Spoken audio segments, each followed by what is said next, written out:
আপনারা দেখছেন ওঙ্কার বাংলা, আপনাদের সঙ্গে আমি শান্তনু। উত্তর কলকাতা লোকসভা কেন্দ্র কিন্তু সবাই তাকিয়ে আছে এই কেন্দ্রের দিকে। উত্তর কলকাতা লোকসভা কেন্দ্রে কি হতে পারে ফলাফল, মানুষ কাকে চাইছেন, কোন দিকে হাওয়া, পাল্লা ভারী কার দিকে? এখানে প্রার্থী তৃণমূল কংগ্রেসের সুদীপ বন্দ্যোপাধ্যায়, যাকে প্রার্থী হিসেবে মেনে নিতে কিন্তু প্রথম দিকে অনেক সমস্যা হয়েছিল, আপনারা সবাই দেখেছেন, আমরা সবাই জানি সে কথা। তার এগেনস্টে লড়ছেন তৃণমূলের প্রথম দিন থেকে তৃণমূলের সঙ্গে যিনি ছিলেন তাপস রায় কিন্তু বিজেপির প্রার্থী হয়েছেন।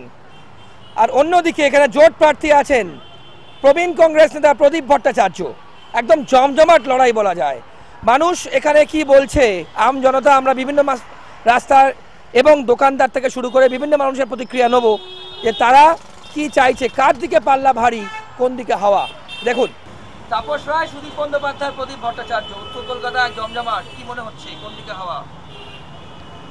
এটা মনে হচ্ছে তাপসদা এলাকা, তাপসদা চান্স আছে। কেন বলছেন যে কথা? কেন সুদীপ ব্যানার্জি কাজ করেনি? আমার পছন্দ না। কেন পছন্দ না? হ্যাঁ, কেন, কিসের জন্য পছন্দ না? জেল কাটা লোক আজকে শিক্ষা কি আপনি বলুন। 39 বছর বামপন্থ রাজত্ব করে আছে, কোনো শিক্ষামন্ত্রী, কোনো খাদ্যমন্ত্রী লকআপে ছিল? 34 বছর একা কন্টিনিউ জ্যোতিবাবু রাজত্ব করেছে, 5 ইয়ার্স বুদ্ধদেববাবু করেছে, কোনো মন্ত্রী কি লকআপে ছিল? আপনার মনে হচ্ছে উত্তর Kolkata Tapas Roy advantage? Yes, always. हालात को समझ में नहीं आ रहा, लेकिन सुदीप के चांस थोड़ा ज़्यादा लग रहा है। ऐसा क्यों लगता है आपको? कुछ वर्क है उसका, थोड़ा बहुत, ज़्यादा तो नहीं बोलेंगे लेकिन थोड़ा बहुत वर्क है। अच्छा, और तापस राय कैंडिडेट है तृणमूल से गया बीजेपी में, हाँ, फैक्टर होगा? एक्चुअली क्या ना, ये कोई ऐसा नियम निकालना चाहिए कि इधर से उधर चला जाए। हम लोग बेवकूफ़ बन जाते हैं इस मामले में। हम लोग इतना बेवकूफ़ बनते हैं कि हम लोग को भी ये टीएमसी को दिए या बीजेपी को दिए, बीजेपी से अगर टीएमसी में आ जाता है या टीएमसी से कांग्रेस में जाता है, ये चीज़ का कुछ नियम होना चाहिए। ये चीज़ अच्छा नहीं है। खासकर हम लोग पब्लिक, हम लोग ना बेवकूफ़ अपने आप को समझते हैं, समझ रहे। बाद में फील वही होता है कि हम लोग चॉइस किए किसी को, वो पार्टी बदल करके चला जा रहा है दूसरा इसमें, तो ये बेहतर चीज़ नहीं है। इसको गवर्नमेंट को, मतलब क्या, कोई भी सरकार है, उसको ये चीज़ में ध्यान देना होगा। पब्लिक अपने आप को ठगा महसूस कर रहा है, बस समझ लीजिए। আমরা এই রাজনীতির মধ্যে নেই না, আমরা অত কিছু বলতে পারবো না। তবে আমাদের এইখানটা তৃণমূলী সুদীপ বন্দ্যোপাধ্যায়েরই গল্পটা ঠিক আছে। সুদীপ বন্দ্যোপাধ্যায় ওই চোরটাকে একদমই জেতানো উচিত না। চোরটা কাকে বলছেন? ওই সুদীপটা জেল খাটা আদমি, আবার ভোটে দাঁড়িয়েছে, ওকে যে ভোট দেবে বোকামি করবে। চোরগুলো সব একদম না, এত ক্ষোভ আপনার? এত ক্ষোভ, চোর একটা। তাহলে এখান থেকে তাপস রায় জিততে পারবেন বলে? আর জেতা তো উচিত, আমার দৃঢ় বিশ্বাসও জিতবে। আপনি এখানেই থাকেন? আমি ওদিকেই থাকি। तो बंगाल में जो अभी हमारा जो बंगाल में जो रूलिंग पार्टी है, आप तो देख रहे हैं किस अंदाज से चल रहा है।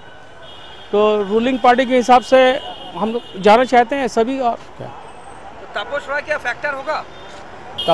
तापस Roy, no doubt he is a very good person, but उतना हमको नॉलेज नहीं है तापस राय पर। लेकिन चूँकि हमारा सुदीप बंद्योपाध्याय बहुत दिन से चल रहा है और ये फेमस हैं और काम भी करते हैं, टीएमसी के माध्यम से फेमस भी हैं और सब कुछ। फैक्टर होगा बोल रहे हैं?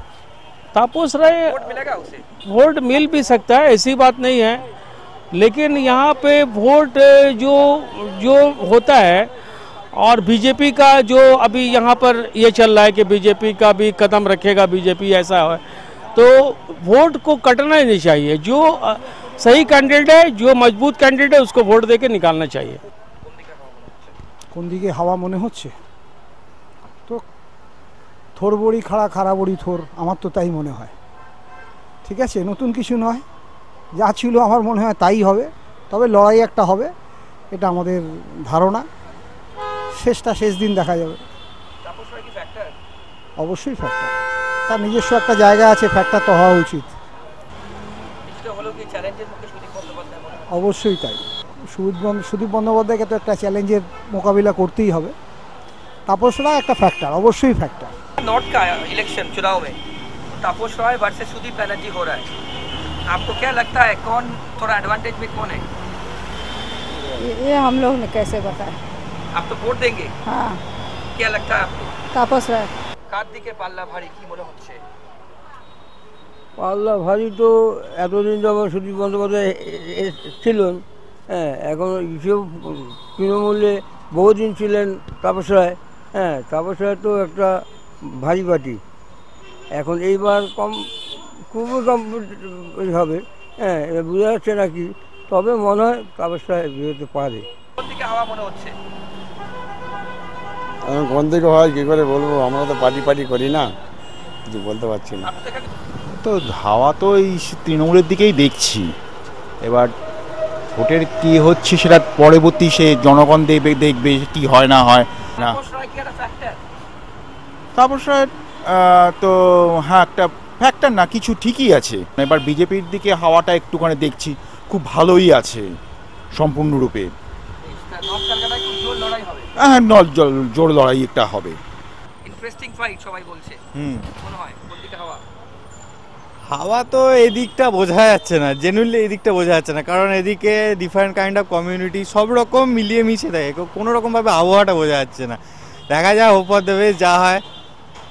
আমরা উত্তর কলকাতার বিভিন্ন রাস্তা কিন্তু ঘুরলাম, শ্যামবাজার থেকে, রাজাবাজার থেকে, মানিকতলা, বিভিন্ন উত্তর কলকাতা চষে বেড়ালাম, দোকানদারদের সাথে কথা বললাম, সাধারণ মানুষের সাথে কথা বললাম, এবং যেটা বুঝলাম যে উত্তর কলকাতা লোকসভা কেন্দ্রে কিন্তু একদম আকর্ষণীয় একটি লড়াই হতে যাচ্ছে। কারণ এখানে কন্টেস্ট হচ্ছে Sudip Bandyopadhyay Trinamool versus majorly Tapas Roy BJP. কারণ তাপস রায় একটা বড় ফ্যাক্টর যেটা বুঝলাম এখানে উত্তর কলকাতার মানুষদের মুখে, এবং তারা কিন্তু ক্যামেরার সামনে বলছেন যে তাপস রায় যেহেতু তৃণমূল কংগ্রেস থেকে বিজেপিতে গেছেন, তার প্রেজেন্স কিন্তু ডেফিনেটলি একটা বড় ফ্যাক্টর হতে যাচ্ছে। এবং এক কথায় বলতে গেলে যেটা বুঝতে পারলাম, এখানকার মানুষ যত উত্তর কলকাতায় কিন্তু জোর টক্কর হবে, শেষ হাসিকে হাসবে 4টা জুন যখন ইভিএম মেশিন খুলবে, তখনই আপনারা সবাই, আমরা সবাই দেখতে পাবো। মানিকতলা মোড় থেকে ক্যামেরা রবি দত্তর সঙ্গে শান্তনু, ওঙ্কার বাংলা।